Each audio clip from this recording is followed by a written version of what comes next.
Hello buddies, welcome to toppers TNPSC. இந்த வீடியோவில் நம்ம 6th ஓல்டு புக்கில் இருக்க 2வது இயல் தான் பார்க்க போகிறோம். வாங்க இந்த வீடியோக்குள்ளே போகலாம். ஏற்கனவே முதல் இயல் போட்டுட்டேன், அதை போய் பார்த்துக்குங்க, ப்ளேலிஸ்ட்டில் இருக்குது. நாய்க்கால் சிறுவிரல் போல் நாலடியார்லேருந்து முதல்ல செய்யுள். நாய்க்கால் சிறுவிரல் போல் நன்கனியர் ஆயினும் ஈக்கால் துணையும் உதவாதார் நட்பெண்ணாம் செய்தானும் சென்று கொள்ளல் வேண்டும் செய்விலைக்கும் வாய்க்கால் அணையார் தொடர்பு. இது சமண முனிவர் பாடியிருக்காரு. நாலடியாரை பாடினவர் சமண முனிவர்கள் தான் அவங்க பாடியிருக்காங்க. பாடலோட பொருள் பார்க்கலாம். நாயின் கால் விரல்கள் நெருங்கி இருக்கும், அதனை போல சிலர் நம்மோடு நெருங்கி இருப்பார்கள். ஆனால் அவர்கள் ஈயின் கால் அளவுக்கு கூட நமக்கு உதவ மாட்டார்கள். அப்படிப்பட்டவர்கள் நட்பால் நமக்கு என்ன பயன்? வாய்க்கால் தொலைவில் உள்ள நீரை கொண்டு வரும். அந்நீரை வயலுக்கு பாய்ச்சி விளைய உதவும். வாய்க்காலை போல் உதவும் மனிதர்கள் இருக்கிறார்கள். எவ்வளவு தொலைவில் இருந்தாலும் அவர்கள் நட்பை நாம் தேடிக்கொள்ளுதல் வேண்டும் அப்படின்ட்டு இந்த பாடல் அழகாக கூறியிருக்கு. இதில் என்னென்னு பார்க்கலாம். நாய்க்கால் அப்படின்னா நாயின் கால், ஈக்கால்னா ஈயின் கால், நன்கனியர் அப்படின்னா நன்கு கூட்டல் அணியர். அணியர் அப்படின்னா நெருங்கி இருப்பவர் அப்படின்னு அர்த்தம். எண்ணாம் அப்படின்னா என்ன பயன்.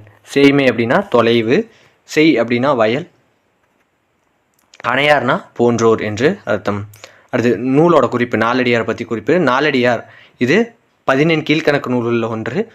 இது 400 பாடல்களை கொண்டிருக்கு. அறக்கருத்துக்களை கூறுவது தான் இந்த நாலடியார். நாலடியை 400 என்று சிறப்பு பெயர் இதற்கு இருக்குது. இந்நூல் சமண முனிவர் பலர் பாடிய பாடல்களின் தொகுப்பு தான் இந்த நாலடியார். 14 கீழ்கணக்கோட விளக்கம் என்ன அப்படின்னா, சங்க நூல்கள் எனப்படுபவை 10 பாட்டும் 8 தொகையும். 10 பாட்டில் 10 நூல்களும் 8 தொகையில் 8 நூல்களுமாக மொத்தம் 18 நூல்கள் உள்ளது. இவற்றை மேல்கணக்கு நூல்கள் என்று கூறுவர். சங்க நூல்களுக்கு பின் தோன்றிய நூலின் தொகுப்பு 14 கீழ்கணக்கு என்று வழங்கப்படுகிறது. இத்தொகுப்பிலும் 18 நூல்கள் உள்ளன. 14 என்றால் 18 என்பது பொருள். இந்நூல்களை கீழ்கணக்கு எனவும் கூறுவர். 14 கீழ்கணக்கு நூல்கள் பெரும்பாலானவை அறநூல்கள் அப்படின்னா எது புறநூல்கள் அப்படின்னு பார்த்து வச்சுங்க. ஏதோ 1, 2 தான் இருக்கும். அது புறநூல்கள் எது அப்படின்னு பார்த்து வச்சுக்கோங்க. அடுத்ததா நாலடியார் டேஷ் நூல்கள் ஒன்று அப்படின்னு பார்த்தோம்னா 14 கீழ்கணக்கு நூல்கள் ஒன்று. 14 என்பதன் பொருள் 18, இதை ஞாபகம் வச்சுங்க. அடுத்ததா பாரத தேசம், பாரதியார் இயற்றிய பாரத தேசம் அப்படிங்கிற ஒரு செயல் பார்க்கலாம். ஆயுதம் செய்வோம், நல்ல காகிதம் செய்வோம், ஆலைகள் வைப்போம், கல்வி சாலைகள் வைப்போம், ஓயுதல் செய்யோம், தலை சாயுதல் செய்யோம், உண்மைகள் சொல் வேம்பல், பல வன்மைகள் செய்வோம். உண்மை சொல்வோம், பல வன்மைகள் செய்வோம். குடைகள் செய்வோம், உழு படைகள் செய்வோம், கோணிகள் செய்வோம், இரும்பாணிகள் செய்வோம், நடையும் பரப்பு முனர் வண்டிகள் செய்வோம், ஞாலம் நடுங்க வரும் கப்பல் செய்வோம், காவியம் செய்வோம், நல்ல காடு வளர்ப்போம், கலை வளர்ப்போம், கொல்லர் உலை வளர்ப்போம், ஓவியம் செய்வோம், நல்ல ஊசிகள் செய்வோம், உலக தொழில் அனைத்தும் உகந்து செய்வோம், ஜாதி இரண்டொழிய வேறில்லை என்று தமிழ்மகள் சொல்லிய சொல் அமிழ்தம் என்போம், நீதி நெறியின்றி பிறருக்கு உதவும் நேர்மையர் மேலவர் கீழவர் மற்றோர். இது பாரத தேசத்திலிருந்து கொடுத்துருக்காங்க.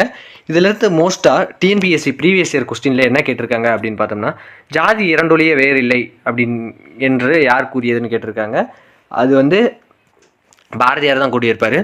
அப்படி கூறினதா தமிழ்மகள் சொல்லிய சொல் அப்படின்ட்டு இருக்காங்க. அப்போ தமிழ்மகள் அப்படிங்கிறது இங்கே ஔவையாரை குறிக்கும், இதை ஞாபகம் வச்சுங்க.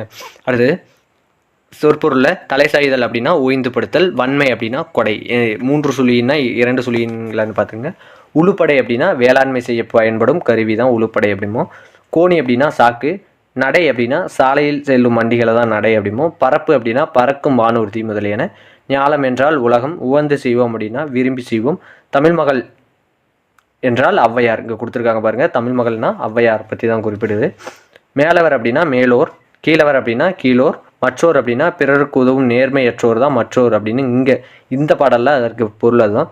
நெறி நின்று அறநெறியில் நின்று அப்படின்னு அர்த்தம். நெறி நின்று அப்படின்னா. அடுத்தது ஆசிரியர் குறிப்பு. பாரதியார் தமிழ்நாட்டின் புகழ்பெற்ற கவிஞர். பாட்டுக்கு ஒரு புலவன் பாரதி என்று கொண்டாடப்பட்டவர். இவர் விடுதலை போராட்ட வீரரும் ஆவார். கனவு காண்பதில் பாரதிக்கு நிகர் பாரதியே. இந்த பாட்டில்தான் என்னென்ன கனவுகள் இருக்கின்றன. அன்று அவை கனவுகள், இன்று அவை நனவாகியுள்ளன. வெள்ளி பனிமலையின் மீது உலாவுவோம் என தொடங்கும் பாடலின் ஒரு பகுதி நம் பாடப்பகுதியில் இடம்பெற்றுள்ளது. இவர் வாழ்ந்த காலம் 11 டிசம்பர் 1882 முதல் 11 செப்டம்பர் 1921 வரை. இதை ஞாபகம் வச்சுங்க. அடுத்ததாக பாட்டுக்கொரு புலவன் என்று பாராட்டப்பட்டவர் பாரதியார். ஜாதி இரண்டொழிய வேறில்லை என கூறிய தமிழ் மகள் யார் அப்படின்னா ஔவையார். என கூறிய தமிழ் மகள் யார் அப்படின்னா இங்கே ஔவையார். நீங்கள் பாரதியார்னு எழுதிடக்கூடாது, தமிழ் மகளை தான் கேட்டிருக்காங்க. கொஸ்டினுக்கு ஏற்றவாறு என்ற பாடலை பாடியவர் யாருன்னு கேட்டால் அது வந்து பாரதியார். ஆனால் கூறியவர் யாருன்னா தமிழ் மகள் அப்படின்னா அது ஔவையார். இதை ஞாபகம் வச்சுங்க. அடுத்து உரைநடையில் பறவைகள் பலவிதம் அப்படிங்கிறத பற்றி பார்க்க போகிறோம். முதல்ல உலகம் முழுவதும் இருந்து பல நாட்டு பறவைகள் வந்து தங்கி இருக்கும் இடத்துக்கு பெயர் தான் பறவைகள் புகலிடம் அப்படின்னு சொல்கிறோம். இதில் இன்னொன்று பார்க்க போகிறோம். விழாக்கள் என்றதும் நமக்கு எல்லாம் மகிழ்ச்சி பீரிட்டு எழும். ஏனெனில் விழாக்களின் போது நம் வீட்டில் பட்டாசு வெடிக்கலாம். எத்தனை வகையான வண்ணங்களில் பட்டாசுகள் இப்போது வந்துவிட்டன. கம்பி மத்தாப்பில் தொடங்கி வான வெளியில் பாய்ந்து வண்ண வண்ண பூக்களாய் விரியும் வெடிகள் வரை எத்தனை வியப்பூட்டும் பட்டாசுகள். பட்டாசு வெடிக்காத மக்கள் யாராவது உலகத்தில் இருப்பார்களா? இருக்க மாட்டார்கள் என்றுதான் நாம் நினைத்து கொண்டிருக்கிறோம். ஆனால் பட்டாசு வெடிக்காத ஓர் ஊரே இருக்கிறது. அது எது அப்படின்னா தமிழ்நாட்டில் திருநெல்வேலி மாவட்டத்தில் உள்ள சிற்றூர். அந்த ஊரோட பெயர் கூந்தன்குளம் அப்படிங்கிறது. அந்த ஊர் பட்டாசை வெடிப்பதில்லை. அது மட்டுமன்று அந்த ஊரில் யார் வீட்டில் திருமணம் நடைபெற்றாலும் ஊர்கோவிலில் திருவிழா நடைபெற்றாலும் ஒலி எழுப்பும் மேலதாளம் இடம்பெறாது. இவ்வளவு ஏன், அந்த மக்கள் உறக்க பேசுவது கூட கிடையாது. ஏன் அப்படி? ஏனெனில் அந்த ஊரில் உள்ள பெரிய ஏரி பறவைகளின் புகலிடமாக திகழ்கிறது. பறவைகள் ஏன் நாடு விட்டு நாடு பறந்து வருகின்றன? பருவநிலை மாறும்போது பறவைகள் இடம் விட்டு இடம் பெயர்கின்றன. பருவநிலை என்றால் என்ன அப்படின்னா, மே மாதம் பள்ளிகளுக்கு விடுமுறை விடுகிறார்கள். ஏனெனில் அப்போது வெயில் மிக கடுமையாக இருக்கும். வெயில் சுட்டரிக்கும் காலத்தை நம்ம கோடை காலம் அப்படிங்கிறோம். மழை பெய்தால் அது மழைக்காலம் அப்படிங்கிறோம். இதில் பூநாரையை பற்றி இங்கே பாக்ஸ் கொஸ்டினில் கொடுத்துருக்காங்க பாருங்கள். நிலத்திலும் அடர் உப்புத்தன்மையிடம் உள்ள நீரிலும் வாழும் இந்த பூநாரை கடும் வெப்பத்தை எதிர்கொள்ளும் தன்மையுடையது அப்படின்ட்டு. இப்போ பேக் டு த செஷன் போயிடலாம். மார்கழி மாதம் பனி பெய்யும். மழைக்காலம் சொல்லிட்டேன். மார்கழி மாதம் பனி பெய்யும். அதனை பனிக்காலம் என்கிறோம். வெயிலும் மழையும் பனியும் மாறி மாறி வருவதனை பருவநிலை மாற்றம் என்கிறோம். உலகின் சில பகுதியில் பனி உறையும் காலம் உண்டு. பனி கூடினால் நாம் போர்வை அல்லது கம்பளியால் போர்த்தி கொண்டு படுத்துக்கொள்கிறோம். ஆனால் பறவைகளுக்கு போர்வை கிடையாதே. ஆகவே அவை பனி கூடியதும் அந்தந்த இடத்தை விட்டு பறந்து வேறு இடத்திற்கு செல்கின்றன. சில இடங்களில் வெயில் கூடுதலாக இருக்கும். அப்போது அந்த இடத்தை விட்டு பறந்து செல்ல வேண்டியதுதான். இப்படி பறந்து செல்வதனை வலசை போதல் என்பார்கள். பருவகால மாற்றத்தை பறவைகள் நமக்கு உணர்த்துகின்றன. அந்த காலத்தில் பறவைகள் இடம்பெறுவதனை வைத்து இன்றைக்கு மழை வரும் போலிருக்கே என்று நம் முன்னோர்கள் கூறிவிடுகிறார்கள். பறவைகள் ஒரு நாட்டில் பழங்களை தின்றுவிட்டு பறந்து சென்று இன்னொரு நாட்டில் எச்சமிடுகின்றன. அந்த எச்சம் மண்ணில் விழும்போது அப்பழத்தின் விதை முளைத்து மரமாகி விடுகின்றன. இப்படி உலகம் முழுவதும் மரம் செடி கொடிகளை பரப்பும் வேலையை பறவைகள் செய்கின்றன அப்படின்னு சொல்லி இந்த புக்கில் கொடுத்துருக்காங்க. வயல்வெளிகளில் பயிர்களை தாக்கும் பூச்சிகள் வண்டுகளை பறவைகள் தின்று விடுகின்றன. அதன் மூலம் பறவைகள் உழவர்களுக்கு உதவுகின்றன. இப்படி பல உதவிகள் செய்யும் பறவையானது மனிதர்களின் நல்ல நண்பன் அல்லவா? அப்படிப்பட்ட நண்பனை பற்றி தெரிந்து கொள்வோம். நமக்கு தெரியாத பறவைகள் எத்தனை? நமக்கு தெரிந்த பறவைகள் எத்தனை அப்படின்னு பார்த்தோம்னா காகம், குருவி, கொக்கு, மயில் போல சில பெயர்கள் தான். ஆனால் நம் நாட்டில் மட்டும் ஏறத்தாழ 2400 அதாவது 2400 பறவைகள் வாழ்கின்றன. சில பறவைகளின் பெயர்களை நாம் தெரிந்து கொள்வோம் அப்படின்னு சொல்லி கொடுத்துருக்காங்க. அந்த சில பறவைகள் என்னென்னு பார்க்கலாம். சமவெளி மரங்களில் வாழும் சில பறவைகள்: மஞ்சள் சிட்டு, செங்காகம், சுடலைக்குயில், பனங்காடை, தூக்கணாங்குருவி. சமவெளியில் வாழும் பறவைகள் என்னென்ன? மஞ்சள் சிட்டு, செங்காகம், சுடலைக்குயில், பனங்காடை, தூக்கணாங்குருவி. நீர்நிலைகளில் வாழும் பறவைகள்: கொக்கு, தாளைக்கோழி, பவளக்காளி, ஆற்று உள்ளான், முக்குளிப்பான், நாரை, அரிவாள் மூக்கன், கரண்டிவாயன், ஊசிவால் வாத்து. மலைகளில் வாழும் சில பறவைகள்: இருவாச்சி, செந்தலை பூங்குருவி, மின்சிட்டு, கருஞ்சின்னான், நீலகிரி நெட்டைக்காளி, பொன்முதுகு, மரங்கொத்தி, சின்ன குருவான், கொண்டை உழவரான், ராசாளி பருந்து, பூமநாந்தை அப்படிங்கிறதெல்லாம். அடுத்து பறவைகளை 5 வகையாக பிரிக்கலாம். 1 தேனை குடித்து வாழும் பறவைகள், 1. 2 பழத்தை உண்டு வாழும் பறவைகள். 3 பூச்சியை தின்று வாழும் பறவைகள். 4 வேட்டையாடி உண்ணும் பறவைகள். 5 இறந்த உடல்களை உண்டு வாழும் பறவைகள் அப்படின்ட்டு. இந்த பறவைகள் உள்ள சில அழகாக கூடு கட்டி வாழ்பவை. நம் ஊர்களில் தூக்கணாங்குருவியின் கூடுகளை பார்க்கலாம். அடடா, எத்தனை அழகுடன் பாதுகாப்பாகவும் தூக்கணாங்குருவி கூடு கட்டுகிறது. இப்படிப்பட்ட நம் பறவை நண்பர்களை பற்றி இன்னும் நிறைய தெரிந்து கொள்ள வேண்டும். தெரிந்து கொண்டால் மட்டும் போதுமா? அவை நிம்மதியாக வாழ உதவி செய்தல் வேண்டும். பறவைகளுக்கு நாம் எப்படியெல்லாம் உதவலாம்? கூந்தன்குளம் சிற்றூர் மக்கள் பட்டாசு வெடிக்காமலும் மேளம் அடிக்காமலும் இருப்பது போல் அச்சமற்று இருக்கவே பறவைகள் அச்சமற்று இருக்கிறதுக்கு தான் அப்படி பண்ணியிருக்காங்க. அதுபோல் பல உதவிகளை அவற்றுக்கு நாமும் செய்யலாம். கூந்தன்குளம் மட்டுமில்லாமல் எங்கெல்லாம் பறவைகள் புகலிடம் இருக்கின்றதோ அங்கெல்லாம் நாம் பட்டாசு வெடிக்கக்கூடாது.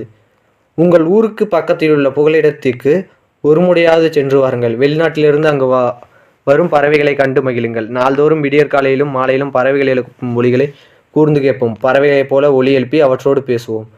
பறவைகளின் வாழ்விடங்களான மரங்களை பாதுகாப்பதே அவற்றுக்கு நாம் செய்யும் பேருதவியாக இருக்கும் அப்படின்னு சொல்லி கொடுத்துருக்காங்க. அது மட்டும் இல்லை, தமிழ்நாட்டில் உள்ள பறவைகள் புகலிடம் சொல்லி கொடுத்துருக்காங்க. வேடந்தாங்கல், கரிக்கிரி, காஞ்சிபுரம் மாவட்டம். இது ரொம்ப இம்பார்ட்டன்ட், ஏன்னா ஜாகிரஃபிலையும் இது வருது. சித்திரங்குடி, கஞ்சிரங்குளம், மேல் செல்வனூர் இதெல்லாம் ராமநாதபுரம், பழவேற்காடு திருவள்ளூர், உதய மார்த்தாண்டம் அப்படிங்கிறது திருவாரூர் மாவட்டம், வடுவூர் அப்படிங்கிறது தஞ்சாவூர் மாவட்டம், கரைவெட்டி அப்படிங்கிறது பெரம்பலூர் மாவட்டம், வேட்டங்குடி அப்படிங்கிறது சிவகங்கை மாவட்டம், வெள்ளோடுங்கிறது ஈரோடு மாவட்டம், கூந்தன்குளம் திருநெல்வேலி மாவட்டம், கோடியக்கரை நாகப்பட்டினம் மாவட்டம். இது தெரிந்தால் போதுமானது. திருநெல்வேலி மாவட்டத்தில் உள்ள டேஸ் என்னும் சிற்றூரில் பறவைகள் புகலிடம் உள்ளது அப்படின்னா கூந்தன்குளம் ஞாபகம் வச்சுங்க. உலகம் முழுவதும் இருந்து பல நாட்டு பறவைகள் வந்து தங்கி இருக்கும் இடத்திற்கு பெயர் பறவைகள் புகலிடம். வெயில் சுட்டெரிக்கும் காலத்தை டேஸ் என்போம், அது கோடை காலம். மனிதர்களின் நல்ல நண்பன் பறவை ஞாபகம் வச்சுங்க. பழவேற்காடு என்னும் சிற்றூர் அமைந்துள்ள மாவட்டம் எது அப்படின்னு பார்த்தோம்னா திருவள்ளூர் மாவட்டம். நீங்கள் ஃபுல்லாக படிக்கலினாலும் இந்த கோடிட்டு இடங்களைனாவது படிச்சுட்டு கடைசி டைமில் கோடிட்டு இடங்களைனாவது படிச்சுட்டு போங்க. ஏன்னா ஏற்கனவே இந்த புக் பேக் கொஸ்டின் தான் கேட்க ஆரம்பிப்பாங்க. அதனால் கோடிட்டு இடங்கள் ரொம்ப முக்கியம். சமவெளிகளில் வாழும் பறவை, இதில் ஒன்று மட்டும்தான் சமவெளியில் வாழும். நீங்கள் ஏற்கனவே அந்த நான் பாக்ஸ் கொஸ்டின் சொல்லியிருந்தேன் ஃபர்ஸ்ட்லேயே, அதை மட்டும் பார்த்துருந்தீங்கன்னா போதும். சமவெளி மரங்களில் வாழும் பறவை எது அப்படின்னு பார்த்தோம்னா அது மஞ்சள் சிட்டு. நீர்நிலைகளில் வாழும் பறவை அது நாரையை சொல்லலாம். நீர்நிலைகளில் வரும், நிலத்திலையும் வாழும், அடர் உப்புத்தன்மையுடைய நிலத்திலும் இது வாழும். இதை ஞாபகம் வச்சுங்க. அடுத்ததாக பாம்பினத்தை பற்றி பார்க்கலாம். பாம்பினம் உலகில் மனிதனம் தோன்றுவதற்கு 10 கோடி ஆண்டுகளுக்கு முன்பே தோன்றியது அப்படின்னு சொல்லுவாங்க. இந்தியாவில் உள்ள ராஜநாகம் தான் உலகிலேயே நஞ்சுமிக்க மிக நீளமான பாம்பு. 15 அடி நீளம் உள்ளது. கூடு கட்டி வாழும் ஒரே வகை பாம்பு இது ராஜநாகம். மற்ற பாம்புகளையும் கூட உணவாக்கி கொள்ளும் அப்படின்னு கொடுத்துருக்காங்க. பாம்புகளின் பற்கள் உள்நோக்கி வளைந்திருக்கும். இரையை பிடித்தால் தப்பி விடாது. பாம்புகள் இரையை மென்று தின்பதில்லை, அப்படியே விழுங்கு விடுகின்றன. இதுவும் உங்களுக்கு தெரியணும். அடுத்தது இந்த பாக்ஸ் கொஸ்டின் மட்டும் பாருங்க. ஒரு பாம்பை கொன்றால் அதன் இணைப்பாம்பு பழிவாங்கும் என்று சொல்வது உண்டு. இது உண்மை அன்று. கொல்லப்பட்ட பாம்பின் உடம்பில் இருந்து வெளியேறும் ஒரு வகை வாசனை பொருள் மற்ற பாம்புகளையும் அந்த இடம் நோக்கி வரவழைக்கிறது. பழிவாங்க பாம்புகள் வருவதில்லை அப்படின்னு தெரிஞ்சுக்கங்க. பாம்பு தன் நாக்கை அடிக்கடி வெளியே நீட்டும். சுற்றுப்புறத்தின் வாசனையை அறிந்து கொள்ளவே அவ்வாறு செய்கிறது. நல்ல பாம்பின் நஞ்சு கோப்ராக்சின் வலி நீக்கி மருந்து செய்ய பயன்படுகிறது. இது தெரிந்தால் போதும். அது தோலுக்காக பாம்புகள் கொல்லப்படுவதை தடுக்க இந்திய அரசு வனவிலங்கு பாதுகாப்பு சட்டம் 1972 படி சட்டம் நிறைவேற்றியிருக்கு. இதுன்னு தெரியணும். இதோட இந்த வீடியோ முடியுது. இந்த வீடியோ பிடிச்சிருந்தா லைக் பண்ணுங்கள், ஷேர் பண்ணுங்கள், சப்ஸ்கிரைப் பண்ணுங்கள். நன்றி.